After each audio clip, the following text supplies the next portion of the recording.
আসসালামু আলাইকুম everyone, welcome to my Ramazan series day 1। আজ থেকে তোমাদের সাথে আমি রমাজানের ব্লগ শেয়ার করব। তো প্রথমেই তোমাদের সকলকে জানাই রমাজানের অনেক অনেক শুভেচ্ছা। তো সেহরির টাইমে আমরা উঠে পড়েছিলাম, আর এখানে কিন্তু আহান তো ওঠার নামই নিচ্ছিল না। সেহরি কমপ্লিট করে আমরা ঘুমিয়ে পড়েছিলাম, আর সকালবেলা উঠে আমার প্রথম কাজ ছিল নিজের বিছানা গোছানো। এই চাদরটা মা কালকে আমাকে দিয়েছিল, কেমন হয়েছে কমেন্টে কিন্তু অবশ্যই জানিও। আর এদিকে আমি বিছানাটা গুছিয়ে নিচ্ছিলাম, আর আমার অনেক কাপড় গোছানোর ছিল, ওগুলো আমি পরে গোছাবো, এখন হাতে একদমই টাইম নেই। আর এদিকে আমি আহানকে বিস্কুট পানি খেতে দিয়ে দিয়েছিলাম।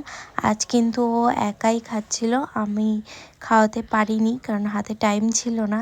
আর এদিকে আমার বাসনগুলো রাখা ছিল, ভাবলাম এই ফাঁকে বাসনগুলো ধুয়ে নেওয়া যাক। বাসনগুলো ধুয়ে নেওয়ার পর আমি গোসলের জন্য রেডি হওয়ার এই কাপড়গুলো ছিল সেগুলো ধুতে হবে। আর নামাজ পড়তে বসার আগে আমার হাজব্যান্ডের কাপড়টাও রেখে দিয়েছিলাম। তারপর আমিও নামাজ পড়ে নিই, আর বাজারগুলো এনে রাখা ছিল, ভাবলাম তাড়াতাড়ি করে গুছিয়ে নিই, নাহলে পরে কাজের আমারই দেরি হতে পারে, তাই বাজারগুলো গুছিয়ে নিচ্ছিলাম। আর এদিকে আহান আর আমার হাজব্যান্ডও নামাজ পড়ে চলে এসেছিল।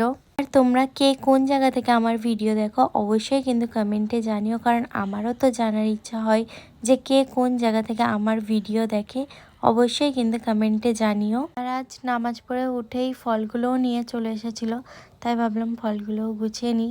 আর এদিকে আমাকে আহান বলল ভিডিও করো, আর বাচ্চা আমার পড়ে গিয়েছিল সাইকেল থেকে। তারপর আমি ভাতটা বসিয়ে দিলাম, চাইলে আমি রাতে ভাতটা করতে পারতাম, তারপরে ভাবলাম যে এখনই ভাতটা করে নিই, নাহলে রাতে আমার নামাজের সময় গন্ডগোল হতে পারে, তাই ভাতটা বসিয়ে নিলাম। আবার আদা রসুনগুলো কুচিয়ে নিচ্ছিলাম পেস্ট করব বলে। আর আজকের আকাশের ভিউটা দেখো জাস্ট কত সুন্দর। তারপর আলু পেঁয়াজ যা কাটার ছিল ওইগুলো কেটে নিচ্ছিলাম আমি। কাটাকুটির কাজগুলো কমপ্লিট করে এদিকে আদা রসুনটা ভাবলাম পেস্ট করে নিই। এবার আমার টুকিটাকি কাজ, যেমন শরবত করব বলে চিনি আর চিয়া সিড ভিজিয়ে দিচ্ছিলাম। তারপরে আমি আজকে রান্না হবে গোশ আলু, তাই আলুগুলো ভেজে আর তরকারিটাও বসিয়ে দিলাম। আর এদিকে আমার তরকারিটাও অলমোস্ট হয়ে এসেছে, আর এদিকে আমি ভাতের ফ্যানটাও বসিয়ে নিলাম। এইসব কাজগুলো করতে করতে আসরের নামাজের টাইম হয়ে গিয়েছিল, তাই ভাবলাম ছোলা রান্নাটা বসিয়ে দিয়েই নামাজটা পড়তে বসবো। নামাজটা পড়ে উঠে চিকেনগুলো ম্যারিনেট করে নিয়ে আমি ফল কাটতে বসে গিয়েছিলাম। আর ফল কাটতে কাটতে আমার মগরিবের টাইমও হয়ে গিয়েছিল, আর এদিকে লস্যিটাও করে নিচ্ছিলাম। তারপর পকোড়াগুলো ভেজে আমরা সবাই ইফতার করতে বসে যাই। আর ইফতার কমপ্লিট করে আমি নামাজটাও পড়ে নিয়েছিলাম।